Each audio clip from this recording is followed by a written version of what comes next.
من آن شب خیز بیدارم، ز جان مشتاق دیدارم، به ناز او خریدارم، حسین را دوست می‌دارم. که او پرورده زهراست، حسین آزاد سردار، کفن پوشان عاشورا، جهان تشنه، حسین سقا همه قطره، حسین دریا، حسین گل، من ولی خارم، حسین را دوست می‌دارم. مشرف گشت سلمان بر حضور حضرت زهرا، که ای خیر النساء مرا در دل رازیست پرمعنا.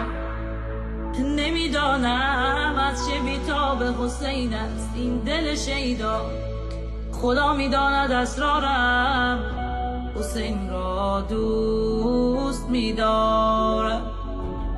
به سلمان فاطمه فرمود که ای سردار ایرانی، مرا نیز این چنین دردی بود در سینه پنهانی، به عشق او گرفتارم، حسین را دوست می‌دارم.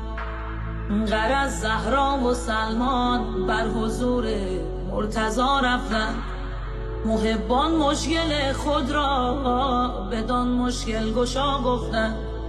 به جای چاره جویی از علی این جمله بشنفتند، منی که فخر ابرارم، حسین را دوست می‌دارم.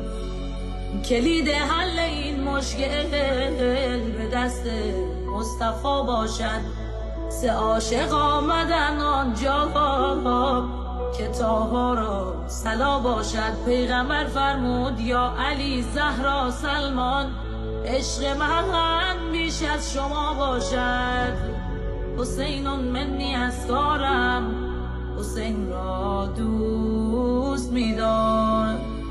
چو حل این معما بر پیامبر نیست مشکل شد، به حق نیکو کلامی جبرائیل از عرش نازل شد. بشارت یا رسول الله، حدیث عشق کامل شد. خدا میگه قسم بر چرخ دوارم، حسین را دوست می‌دارم. خدا میگه قسم